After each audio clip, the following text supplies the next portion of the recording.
Hi, my name is Barry Sterling Mitchell. I produce the Sterling Net Point Power Rankings and the Bias Plus reports. Today is October 30th, the day before Halloween, Benny. Oh, yeah. And this is Ben and Barry on football. What's going on out there, everybody? This is Ben Dickerson. I am your co-host. I am fully loaded with Who Would Have Thunk It's and a quick report on National Tight End Day. But before I do any of that, I'm still repping our Yankees.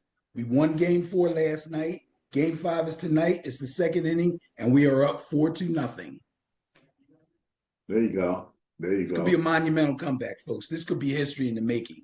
Keep your eyes open for the Yankees. It would be the Now, first time in the World Series. I checked that out tonight. yes, It happened yes, to the Yankees in the playoffs, yes. but But it would be the first time in the World Series. the first time in the World Series. Right. All right, Now, go ahead. real fast, who would have thunk it? There's only four quarterbacks that have two more interceptions thrown than touchdown passes thrown this season. One of them is Will Levis, no surprise. One of them is Gardner Minshew, no surprise. One of them is Anthony Richardson, no surprise. The fourth guy is Patrick Mahomes. 6 touchdowns, 8 interceptions. Who would have thunk it? DeAndre Hopkins just traded to the Kansas City Chiefs. Here is a list of quarterbacks that have thrown passes to DeAndre Hopkins. Matt Schaub, Case Keenum, Ryan Fitzpatrick, Ryan Mallett, Tom Savage, Brian Hoyer, TJ Yates, Brandon Weeden, Brock Osweiler, Deshaun Watson, Kyler Murray, Chris Streveler, Colt McCoy, Trace McSorley, Ryan Tannehill, Will Levis, and Mason Rudolph. And now Patrick Mahomes. How great is that? McSorley, that's right. And I got one more for you. Listen to this. Who would have thunk it? After tonight, which was a couple nights ago, Vikings lost to the Rams. Teams that play the Lions 1 week are now 0-5 the very next week. Who would have thunk it? Rams lost to the Cardinals. Bucks lost to the Broncos. Cardinals lost to the Commanders. Seahawks lost to the Giants. And the Vikings lost to the Rams. So teams that lose to the Lions 1 week end up losing the very next week. Who would have thunk it? Crazy. Crazy. You know who was known for that? My 49ers was known. I knew that wasn't the first time I heard a stat like that. There was a little run there, but it was last season, wasn't it? Yeah.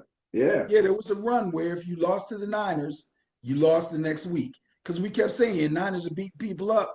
They can't win the next week. Yep. Yeah, absolutely. The Lions this year. All right, good stuff. Good stuff. Who would have thunk it? I can't wait to hear you talk about Bo Nix because I know you had some thoughts on Bo Nix earlier, and Bo Nix is showing up with stats. I heard a stat that said he leads all rookies with 12 offensive touchdowns this season.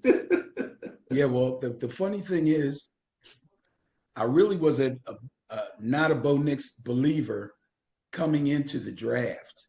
I thought he was probably of the top quarterback names in last year's draft, which was touted as a great quarterback class.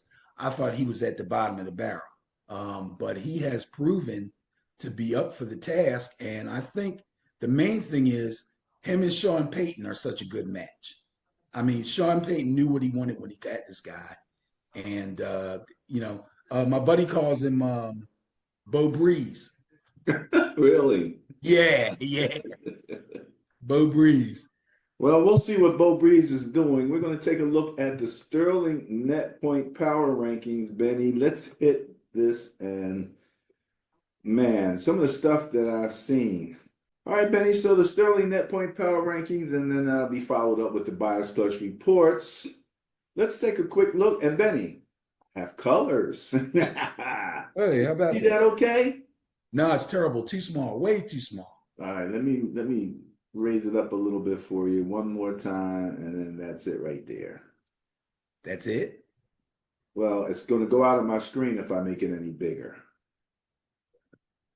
Okay, if you say so. So let's first give kudos to those in first place on our four categories: average net points, average points for, points against, and turnover differential. And Detroit takes 3 out of 4 categories for first place. Average net points, that's the win margin of 14.3. Average points for, that's your scoring, 33.4. And average turnover differential at plus 1.4. The only team to break that streak is the LA Chargers, allowing only 13 points per game, taking first place in average points against. So your scoring defense is again being held by the Chargers. In blue, you see your top 5, and then in the purple, you see the bottom 8, which is about where I like to go. This is the top half of the rankings, and again, net points and turnover differential are stats that can be positive and negative. So I'm just giving everybody sort of a chance to take a look, take it all in. We see Washington in at 3rd, Buffalo 2nd in net points, Pittsburgh, my intriguing team, at plus 8.5, and Minnesota at plus 7.3. So yeah, Kansas City is a strange bird, but they're right there, Benny. They're not out of it much. They're in 9th place on offense, and they're in 5th place on defense. I think that's where they're trying to hang their hat this year. So those are the top half and the top 8 of the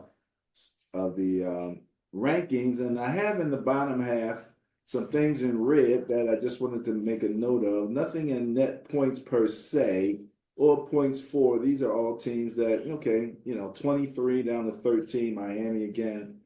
They did lift their average a couple points. They were in 11 points on average per game, and now the 2 is back. They did lift it a little bit. But I want to just mention my San Francisco 49ers in 17th place defensively, allowing 22.8 points per game. Excuse me. An even bigger surprise is Baltimore at 26 points, 26.1 points allowed point game, and Tampa Bay at 26.6. Tampa Bay is also in the bottom half, and turnover differential at minus 0.3. Kansas City is in 24th place at 0.4, and Philadelphia, again, contenders, having some troubles in turnover differential at 0.6. That's Philadelphia. So that's the rankings, Benny. Before we get moving, anything on this? Well, the fact that Detroit is number 1 in average net points, number 1 in points for, and number 1 in average turnover differential just solidifies the fact that just about everybody on TV and radio is now saying that the Detroit Lions are the number 1 team or the best team in the NFL right now. Without a doubt, I'm sorry, the best team in the NFC. Let me clarify that. The best team in the NFC. I have no problem with that. I believe that Buffalo is now making their move to solidify themselves in the top portion of the average net points, and I believe they'll be staying there for quite a while. Washington is improving defensively. Even games that they're winning before they were giving up a lot of points, games were shootouts. I believe that probably will continue, but I have seen some improvement in their defense overall. So if they can bring some of that points against down, that's going to keep them up at the top. Right now, they're looking pretty solid to fight it out with the Eagles for the NFC East title. Kansas City sitting quietly in the bushes, kind of waiting. Minnesota hasn't fallen much, and Pittsburgh is on the way up. So we're starting to see real contenders and less pretenders each week as we go along. 17 week season. This is week 8, so we're pretty much there and at the halfway point Yep. for all of these teams. So those are the rankings. You can find them at sterlingnppr.com. All right, Benny. Let's go to the Bias Plus report. All right, Benny. So this will be the Bias Plus reports for week 9 of the 2024-2025 season. And again, the bias is a combination of the difference in the net points between two teams that are matched up here, and add in there the turnover differential, where we use a super secret formula to convert turnovers to points and add it all together and come up with the Bias Plus reports, which will match one team against the other. Let's take a look at the first setup. Well, Benny, only you would know what this is. I know exactly what that is. That's right. That has something to do with football. And I still think it's significant because it was just a picture of a pocket quarterback versus that mobile quarterback and that whole approach to football. So when I found this in my illustrations, I said, yeah, this will make a great backdrop for the Bias Plus reports. And if people remember, that was Tampa Bay versus Kansas City, and that was one Tom Brady. So at the bottom, you had Tom Brady, drop back, pass, drop back, pass. And up here, you had Patrick Mahomes, which ran the floor everywhere. And they wound up losing that game. So let's get started. There it is, Super Bowl. What's that, 55? Tampa Bay Bucks versus the Kansas City. I don't know. Is the one the Bucks beat the Chiefs? The one beat, yeah, exactly. All right. Let's start off with tomorrow night's game, Thursday night football, baby. Texans at Jets. Bias Plus score 7.2 favors the Texans. I'm turning this straight over to you. Okay, so the Texans are now 6-2. They beat the division rival Indianapolis Colts this weekend, 23-20. And they are now sitting comfortably at the top of the AFC South, a very tough division. CJ Stroud bounced back from an 87-yard passing game last week, or the week before that, on week 7. He threw for 285 yards and a touchdown against the Colts. He did lose a fumble, but he didn't throw any picks. Running back Joe Mixon ran for 102 yards and a touchdown on 25 carries. So they have very nice, solid, balanced offensive attack. And the defense intercepted Anthony Richardson and recovered a Richardson fumble. They sacked him 5 times. They hit him 9 times. Now let's talk about the Jets, who will be the home team in this upcoming game. The Jets are now 2-6, sitting in last place in the AFC East, tied with the New England Patriots.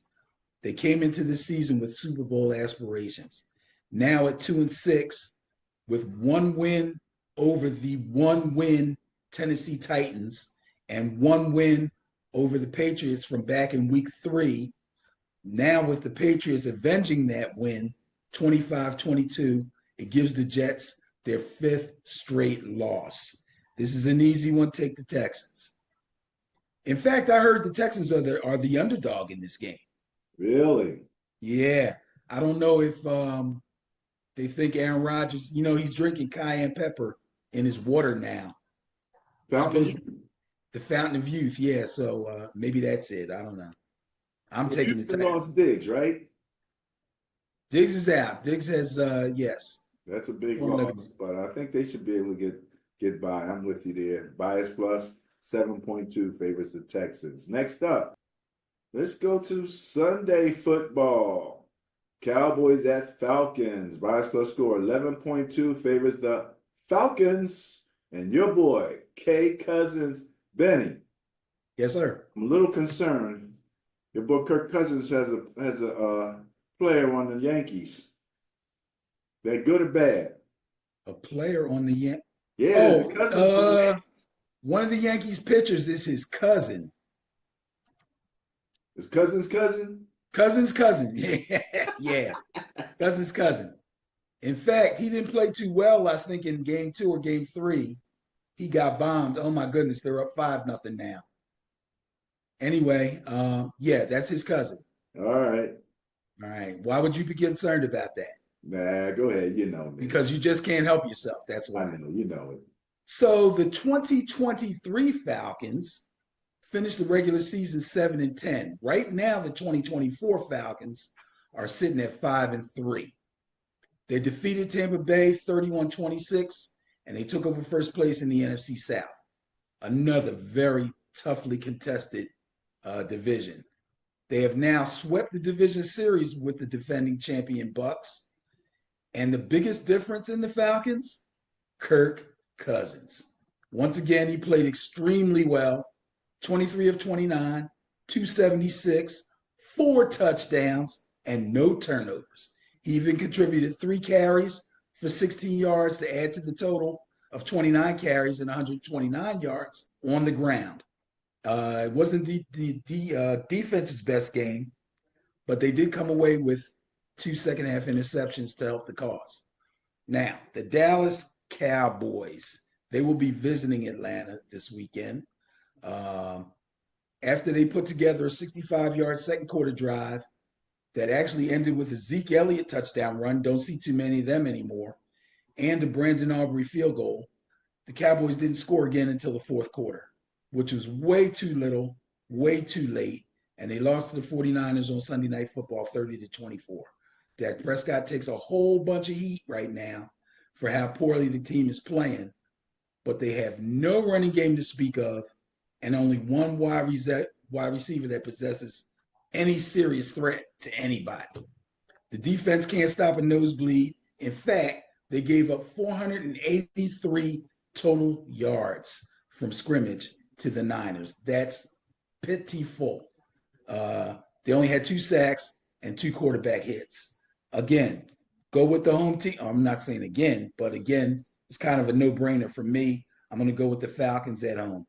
Going with the bias, going with the Falcons. All right, Brenny. Next up, we have the Broncos at the Ravens. The bias plus score of 1.3. Do you believe this? Favors the Broncos. Yeah, I believe it. I believe it. And, well, Broncos will be visiting Baltimore. Both teams are sitting at 5-3. This makes this a very interesting matchup. Now, last week we talked about teams understanding their identity. And we said a whole lot of stuff about identity and what it is and what teams should do. But it's basically knowing what you do best, knowing your strengths, but knowing what you do best and actually doing it. I'm glad I put that little actually doing it part on the end of our discussion. I used the 2023 Baltimore Ravens as an example of knowing your identity and not necessarily playing to your strength. That was last year. And of course, you said very correctly that there's a difference between that team and this one, excuse me, now that Derrick Henry is on the team. But even that doesn't matter if you stray away from your strength. Derrick Henry in this game averaged 6.6 yards per carry, and he scored a touchdown. But he only had 11 touches. Why? Why? I said early in the season, this guy's got to get somewhere between 18 and 25 touches, preferably carries. And that will be very, very difficult to beat. But if he only touches the ball 11 times, you make yourself susceptible, especially the way their defense is playing. They lost the time of possession battle to the Browns, and they lost the game 29-24. Now, Denver, on the other hand, their rookie quarterback, Bo Nix, is keeping himself in the running for Offensive Player of the Year, Offensive Rookie of the Year. He threw 3 touchdown passes, and he ran for 1, and he led the Broncos over the Panthers 28-14. Defensively, which is where they've really been shining, they were solid as usual. They had 2 interceptions, 2 sacks, 5 quarterback hits, and 6 tackles for loss. The way the Baltimore defense has been playing lately makes me very, very afraid. And as well as the Broncos defense has been playing, it's making me lean toward Denver winning this game on the road. Now, if they give Derrick Henry the ball, like I said they should, the Ravens will probably win. I don't know that they're going to do that because they had no reason not to do it last week. So I'm going to pick the Broncos to win this game. And they just added a receiver, right? Yeah. Yeah, So Deontay Johnson. they're looking to tune up their passing game a little bit more. I don't know. I thought As if that's the problem. yeah, I know. With the defense and what 25th ranked or somewhere down in there, ridiculous number. That's not what you needed. That's not what you needed. But okay, I'm with you. Bias plus score 1.3 favors the Broncos. Dolphins at Bills. Dolphins at Bills. Bias plus score of 26.3 favors the Bills. Dolphins 2-5. Got to travel to Buffalo 6-2. I made a mental note about how much better Josh Allen has been protecting the ball, but I didn't realize something. Now, what I didn't realize was he had a streak of 300 passes without an interception. Unfortunately, that streak was broken last weekend when he got picked off in the second quarter of the game in Seattle. That being said, the Bills proceeded to pummel the Seahawks 31-10. Josh threw for 283, 2 touchdowns. James Cook had another big game, 17 carries, 111, 2 touchdowns. And Khalil Shakir, looking like he's feeling some kind of way about Amari Cooper coming to the team and people saying, oh, now they have a number 1 wide receiver. Oh, yeah? What'd you think I was? Khalil Shakir may have said. He went off, pulled in 9 balls on 10 targets for 107 yards. And of course, defensively, they held Seattle to 244 total yards, a mere pittance of what they would have needed to keep up in this game, let alone win it. Now, the Dolphins, their quarterback Tua Tagovailoa started his first game since his last concussion, and he actually wasn't bad. He threw for respectable numbers, and the Dolphins ran the ball well.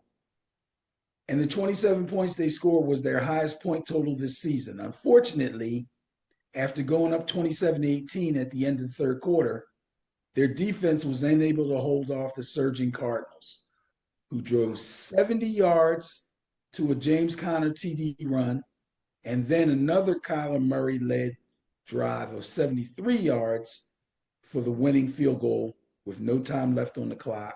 They beat the Dolphins 28-27. So a bitter defeat for the Dolphins in front of their fans who roared tremendously for Tua being back and gave a really nice cheer when he took off running and went into a nice successful slide and didn't get his brain splattered. But they weren't able to win the game.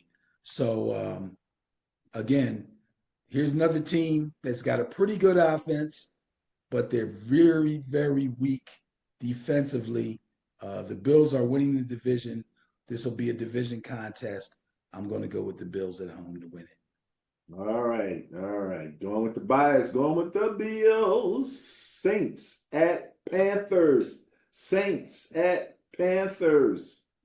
Bias plus score of 20.2 favors the Saints.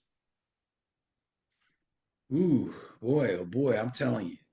Both teams in the same division, NFC South? I believe so. South. Excuse me. Saints sitting at 2-6. Got to go to Carolina. Panthers sitting at 1-7.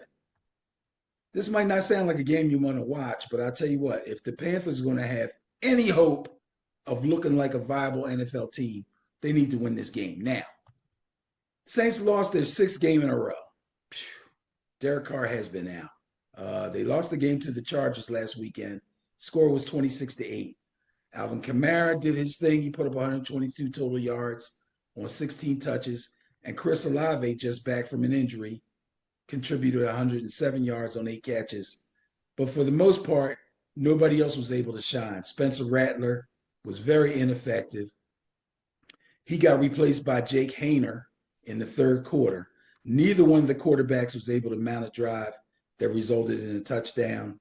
And the team's 8 points came from a safety and 2 field goals. Now, the Panthers aren't playing much better. They lost their 5th game in a row. They lost to the Broncos 28-14. They came into the game with 20. Oh, this is unbelievable. They came into the game with 22 players listed on their injury report. God, they're a mess. Yeah, I don't even, you would have to think that if the team had 22 injured players, that if half those players were able to go, they'd be a pretty good team. But I have to wonder. Anyway, after Broncos fumble, Bryce Young took the Panthers on their opening drive, 49 yards, and he connected with Xavier Legette for a touchdown. It was his first touchdown of the year and the first opening drive touchdown of his career. Good for Bryce Young. He got a little something positive out of this deal. Carolina didn't score again until 18 seconds left in the game. So they scored in their first possession, and they scored with 18 seconds left in the game. But Young did throw another touchdown pass, that one to a rookie wideout, Jalen Coker. I think Derek Carr is going to be back for this one. If he's back, I'm taking the Saints for sure. If he's not back, I think the Panthers have a chance to pull this one out. But I'm going to assume that Derek Carr will be back, and I'm going to take the Saints. My question with the Saints, Ben, the guy who's been like the backup switchblade quarterback for them, up to this point. Who, Rattler? No. He's playing tight end now. He's Taysom Hill? Yeah. He would be to me a better quarterback than anybody that they've thrown up yet. But they're listing him at tight end. Is that because they've got such a do they have an injury problem where they can't take a guy who's got 3-4 years of playing some quarterback for him? Well, I think the problem is, as a conventional quarterback, they don't think he's much better than the guys that they brought in. I mean, they drafted Rattler. I think they drafted Haener 2 years ago. They were low-round draft picks, but they were drafted nonetheless. Excuse me, they're in the quarterback room, and they're supposed to be the backups. Now, he's good if you're going to run a wildcat offense, but can you compete an entire game running that type of offense? I don't think so. I don't know. I just, like I said, his experience, I think he'd be able to at least run a better offense. But okay, going with the Saints, going with the bias. Next up, Patriots at Titans. Bias plus score. Favor of 9 favors the Patriots. Okay. Patriots are 2-6, as I mentioned earlier. Titans are 1-6. Titans head coach Brian Callahan said it best, so I'm going to give you a quote here. And I quote, "Right now, our special teams give up too many yards. Our defense doesn't get a stop, and we don't do anything on offense, and we turn it over. Everything needs to be better." What else can I say, right? They got slaughtered by Detroit, 52-14. Now, the Patriots, after losing to the Jaguars in week 7, having their head coach call them soft during the week, and then losing their starting quarterback, Drake May, to a concussion in the second quarter, they got a big division win. It was at home, and it was over the Jets. Isn't that great? Now, before he got concussed, Drake May actually completed 3 out of 6 passes. He ran 3 times for a total of 69. That's a total of 69 yards, the passes and the runs. And he scored a touchdown on the ground. But after he got concussed, here comes Jacoby Brissett, my man. Jacoby Brissett. 9 minutes left in the half. The Patriots down 13-7. Over the course of the rest of the game, The lead actually changed hands 5 times, but Brissett kept battling back. He led 3 scoring drives. One was a Ramondre Stevenson touchdown run. The second one was a Joey Sly field goal. And the third one with the winning points was a 12-play, 70-yard drive that ended with another Stevenson run. And he threw a 2-point conversion to Stevenson, and they won the game 25-22. Gotta love having a great veteran backup quarterback. That being said, though, oh, what the heck? If Drake makes it through the concussion protocol, I'll probably take the Patriots. But even if he doesn't, I think the Titans are such a mess that I'm going to go with the Patriots anyway. All right. Going with the bias. Going with the Patriots. Next up, Raiders at Bengals. Bias plus score 13.7 favors the Bengals. They let me down last week. I thought they was going to get them Eagles a run. They got spizzanked, man. What's up?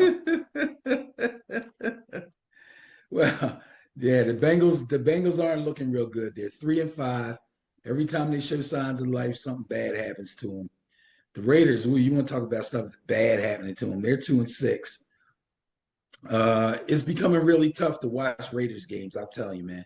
Not just because Gardner Minshew be digging up his nose on the sideline, but he tried to carry the offense, but he's got no running game worth mentioning. He got sacked 5 times. He got hit 8 times. He threw 2 interceptions, and one of his sacks resulted in a fumble. All that happened to him, and the Chiefs could never really pull away from them in this game. They were scrappy. I got to give it to you. Yeah, obviously the Chiefs aren't, at full strength, but the Raiders gave it a try. They really did. But then there was that series late in the third quarter after safety Trayvon Moehrig intercepted Mahomes and returned the ball to the 3-yard line. This is what happened. They tried to run the ball with Alexander Mattison 3 times in a row. I think he got stopped for no gain. Then he got knocked backwards. He lost yardage. Then I think he had another no gain, or he got 1 yard back. And then Minshew went back to pass on 4th down, and he got sacked. That was the story of the game for them. Unbelievable. The Bengals, now they were at home against Philadelphia. And like you, I think I picked them to win, in fact. But like you, I thought they were going to give the Eagles a lot more trouble. In fact, they were hoping to win their 3rd game in a row. They had just won 2. They started the game with a 17-play, 70-yard drive that ended with a 2-yard touchdown pass from Joe Burrow to Jamar Chase. Unfortunately, after that, they only had 2 more successful drives in the entire game.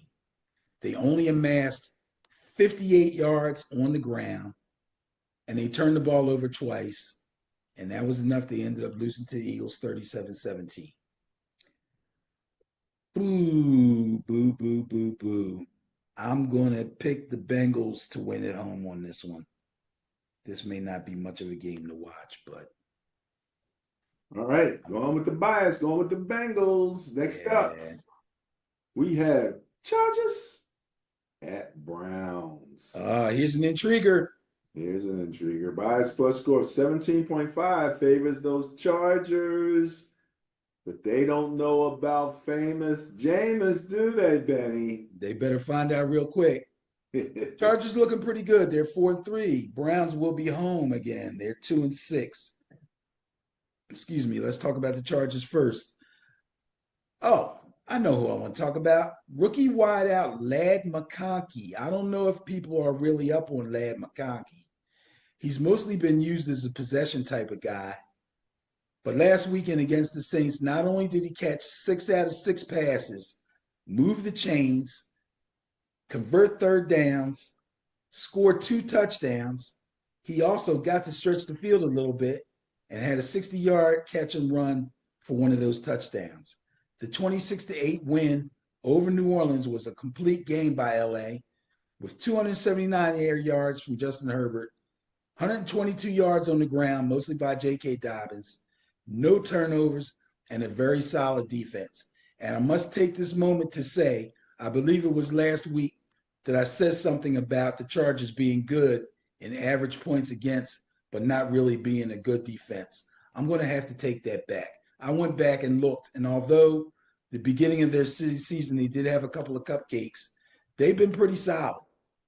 They've been pretty solid, and they've been getting turnovers. I forget where they were in average turnover differential, but I believe they were top 10 at least.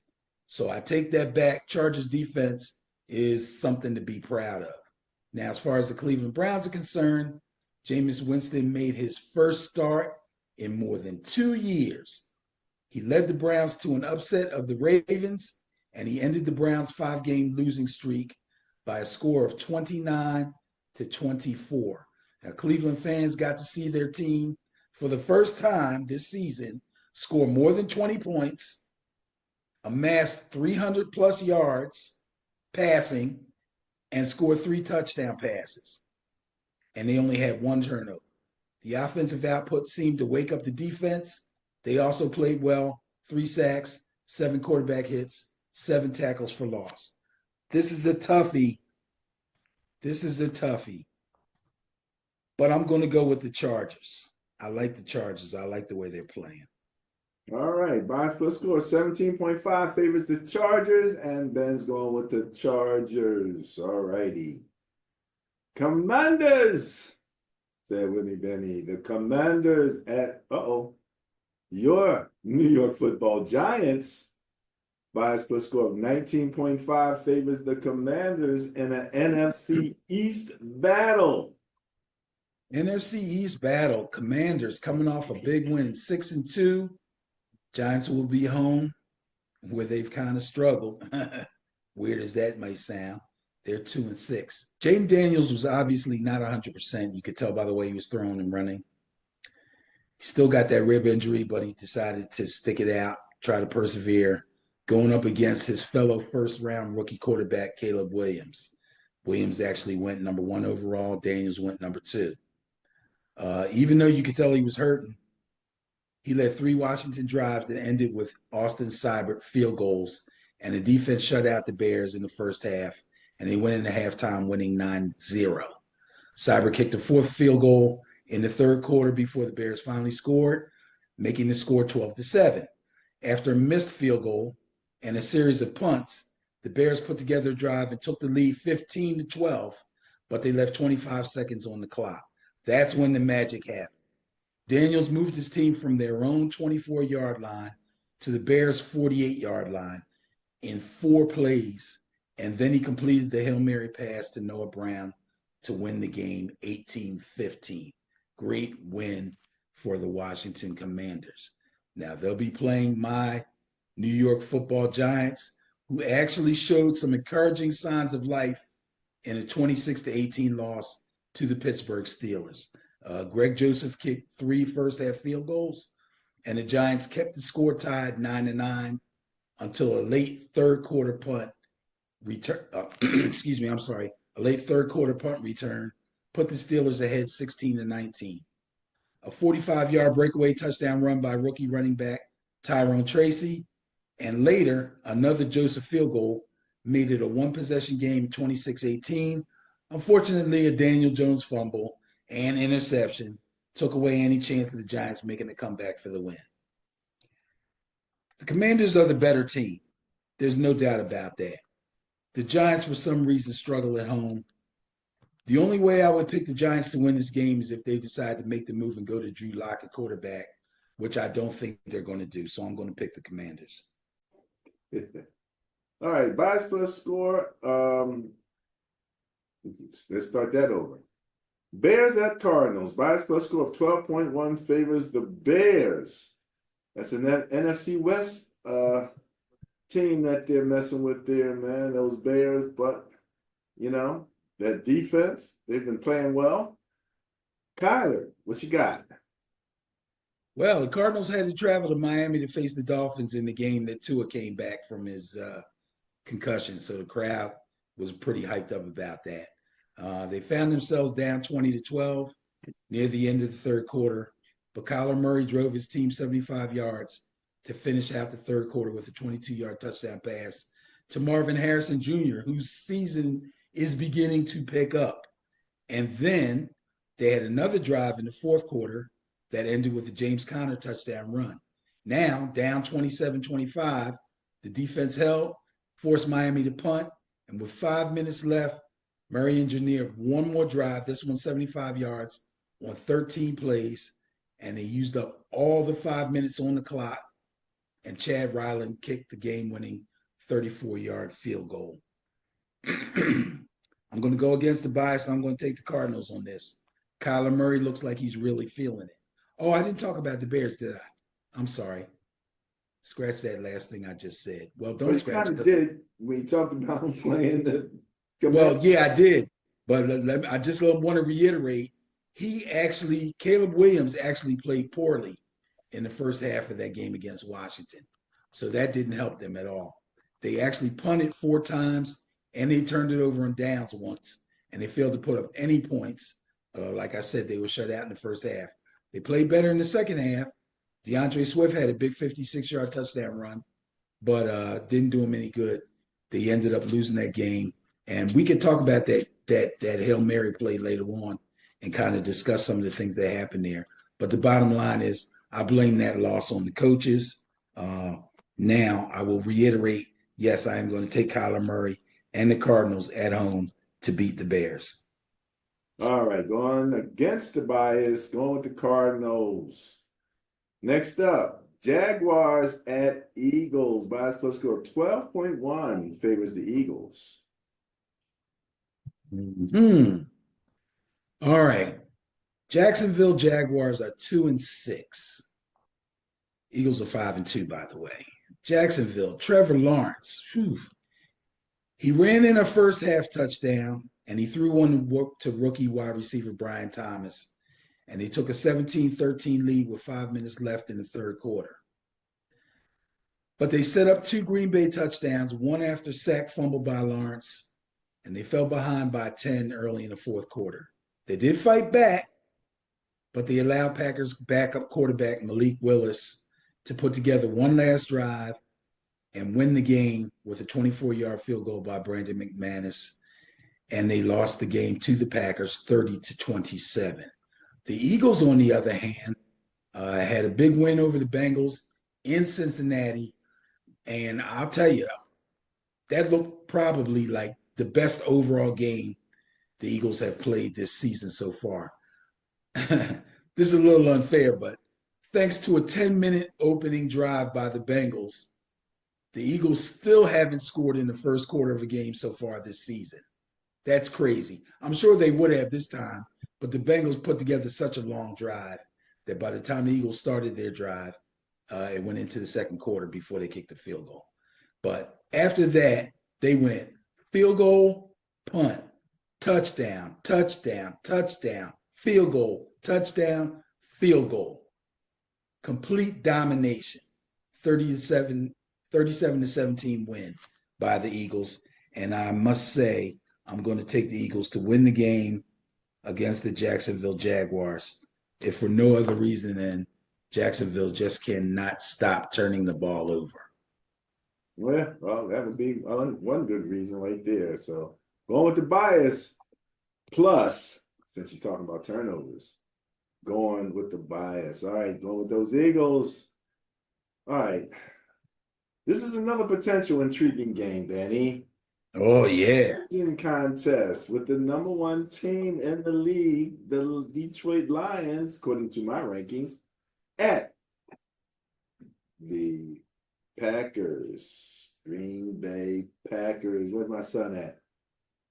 10.5 favors those Lions, Benny. This one's going to be a toughie. Lions 6-1, Packers 6-2. They haven't had their bye yet. Detroit treated their fans to a complete game, 52-14 win over Tennessee, with major contributions from all 3 units, offense, defense, and special teams, which is what every coach wants to see in every game. Hardly ever always happens, but that's what they always want to see. Jared Goff tossed 3 touchdown passes. Jahmyr Gibbs and David Montgomery combined for 20 carries, 160 yards, and 1 touchdown each. Tight end Sam Laporta, who's just a couple games back from an injury, led all receivers for the Lions with 6 catches on 6 targets and a touchdown. But 3 other receivers also scored touchdowns.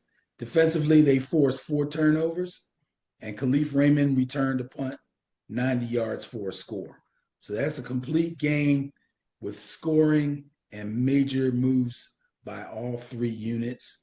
The Packers, on the other hand, Jordan Love led the Packers to a 13-10 halftime lead. He threw 1 interception, but he also led 3 scoring drives. One ended with a Josh Jacobs 3-yard run. The other 2 were field goals.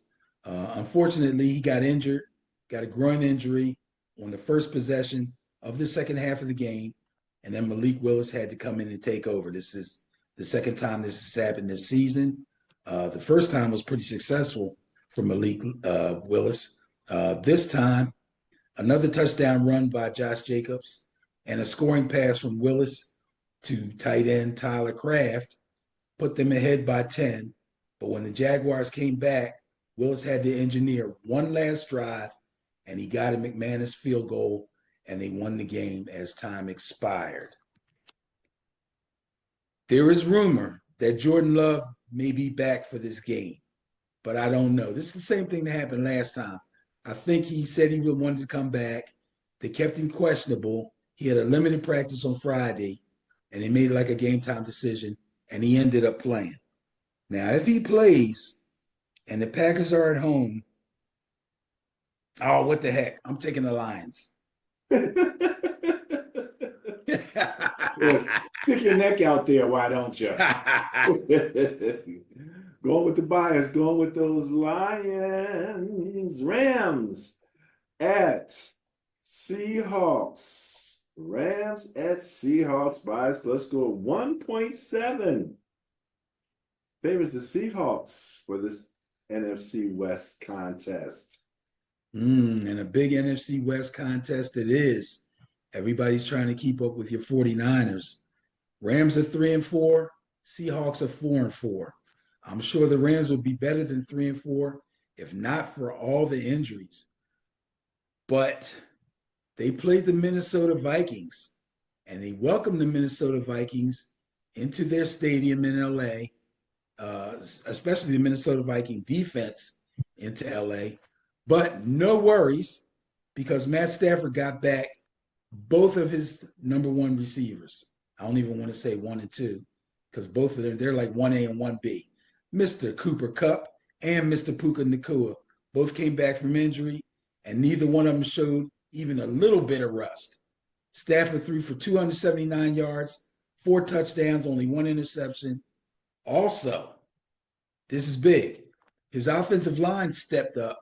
They handled the Vikings blitz packages, and they helped Kyren Williams rush for 97 yards on 23 carries. All that contributed to the Rams controlling most of the game. Stafford was never sacked. This is the Minnesota defense we're talking about. Stafford was never sacked, and he was only hit twice. Conversely, the Rams defense got to Sam Darnold. They sacked him 3 times. They hit him 6 times. Rams look like they're back alive with Kupp and Nacua back. I'm going to take the Rams to go on the road and win this one.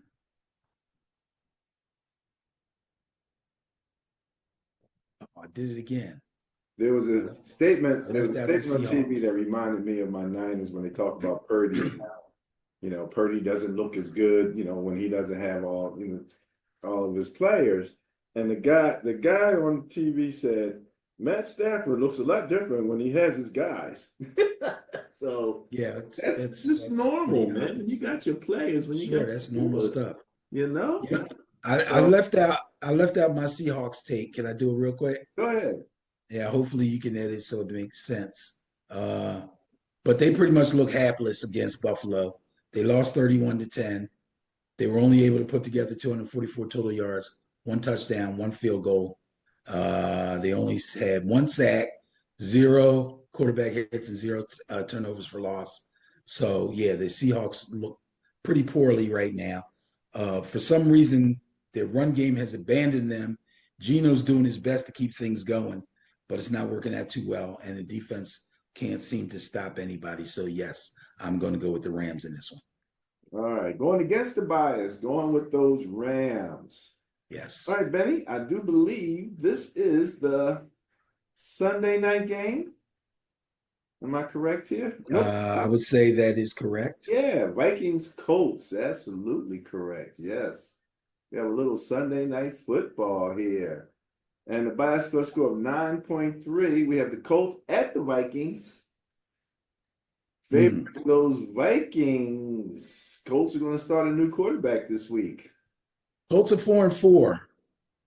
And everybody's been talking about Anthony Richardson tapping out of the game when they played Houston last weekend, tapping out of the game because he said he was tired. If he had said he was hurt, twisted an ankle, stubbed a toe, had a headache, nobody would have questioned. He was pathetic. 10 out of 32, 175 yards, one touchdown, one interception. He fumbled the ball twice. He was able to recover one of them, but he lost one. He got sacked 5 times. He got hit 9 times. John Taylor did his thing. He had 20 carries for 105, and he had 1 touchdown, but that didn't come until the fourth quarter. It got the Colts within striking distance at 23-20, but that was all she wrote, and that ended up being the final score, 23-20. Now, this is interesting. I thought about this. I know folks have been waiting for Vikings quarterback Sam Darnold to turn into a pumpkin, but actually he's been pretty good. Now, against the Rams, he was a nice, tidy 18-25, 240 yards, he threw for 2 touchdowns. He didn't have any turnovers. The problem seems to be some inconsistency in their run game. 1 week, they're able to run the ball well. 1 week, they don't run the ball very well at all. And crazy as it may sound, I'm starting to wonder if teams are beginning to figure out Brian Flores' defensive schemes. Oh, I want to stop you right there for 1 second. Sure. Say it again. Because I'm thinking that too. I'm beginning to wonder if teams are beginning to figure out Brian Flores' defensive schemes. The Rams put up 30 on them last week, and the Lions put up 31 on them the week before. And in the Rams game, I know they were blitzing. They were sending all different kinds of rushes. They didn't get to Matt Stafford not one time. They touched him. They knocked him down after he threw the ball, but they never sacked him. I don't know, but we'll find out this week if the Colts can do anything, because Joe Flacco's taking over, folks. Joe Flacco will now be starting for the Indianapolis Colts. Joe Flacco's playing well when he plays, and he's a veteran. So if anybody's going to have a chance to kind of help decipher what the Vikings do on defense, Joe Flacco can do it. But the Vikings will be at home. I think whatever ails them, they'll get it fixed. So I'm going to pick the Vikings to win the game. This could be a much better game, though, than it looks, especially if John Taylor gets going, because the Vikings have shown the propensity to be a little weak against the run. Okay. All right. There you go. Going with the bias, going with the Vikings on Sunday Night Football. And then we're about to wrap the week up with Monday night. Buccaneers at Chiefs. Bias plus score of 3.9 favors the Chiefs. Yeah. I felt kind of bad for the Bucs, but the Bucs have several important players. They're 4-4, by the way. Still got a chance to win their division, NFC South, if they can pull it together and finish strong. They have several important players out with injury. Most importantly, their starting wide receivers, Mike Evans and Chris Godwin. But to their credit, the offense led by Baker Mayfield pretty much held up their end of the deal. They got contributions from almost every offensive skill position player that they have on the team. They ran the ball for combined 102 yards, but because of negative game script, they weren't able to have as much balance as they needed. They ended up throwing the ball a lot more than they would have wanted to. They fell behind in the second half, 31-17, after they turned the ball over on downs and Baker threw 2 interceptions. A safety and a second touchdown pass from Baker to tight end Craig Otten. I'm sorry, I said his name wrong. Craig Otten got them within 31-26, but then they ran out of gas. Now, the Kansas City Chiefs have won. This is a little different take on the Chiefs, not so much about the game, but more about what they accomplished. They've now won 13 games in a row, dating back to, I believe, somewhere around Christmas time last year. They passed a couple of milestones in the game against the Raiders. They won the game 27-20. Patrick Mahomes passed for 262 yards, making him the fastest quarterback in NFL history to reach 30,000 yards. Wow. Yeah, I think before that it was Matt Stafford. Took him a couple more games to do it. Travis Kelce had 10 catches for 90 yards and also had a touchdown catch, which was his 75th, and had him pass Jason Witten for 5th place on the NFL tight end list for touchdowns. It also moved him within 2 touchdowns of breaking Tony Gonzalez's team record. So big day for the Chiefs. This is going to be a tough one for the Bucs. I expect them to put up a good fight, but I got to go with the Chiefs to win it. Monday Night Football. Bias plus score 3.9 favors the Chiefs. Ben's going with the Chiefs.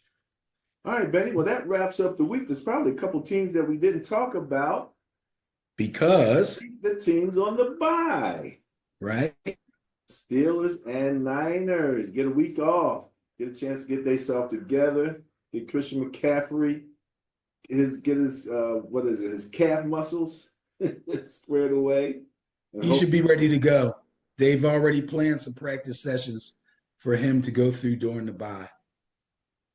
And Mike Tomlin's got an extra week now to work with Russell Wilson and continue to improve their offense, man. They're doing some good things there, man. Russell's, it's funny how people are really pointing out the difference in the past trajectory between Fields and Russell Wilson. Fields tends to throw a flatter ball, and it was saying he has to be a lot more precise if he's going to do that. Russell puts that ball up on the arc and gives their receivers a chance to run under it and turn around, track the ball, and contest for it. So just that small difference, man, I can't imagine Justin Fields getting a pass, an arc pass that he learned from Russell Wilson. That could be a very fun thing to watch if he ever gets that together. Well, that's actually what Russell's been known for ever since he was with the Seahawks, how pretty a long ball he throws. So if he can pass some information on to Justin Fields, it definitely will make his game better. No doubt about it. No doubt about it. All right. And last but not least, we have the Bias Plus Buster of the Week, the LA Rams, with a Bias Plus Buster score of 28.9. Good show. Good show. Good show. Yeah, man. I'm telling you. Nice job by the Rams. Nice job by Stafford. Excellent job by the Rams offensive line. Oh, no doubt about it. No doubt. We don't talk about offensive linemen very much, but as a whole, his offensive line did extremely well under tough circumstances. Absolutely. Absolutely. All right, Benny. That's it for me.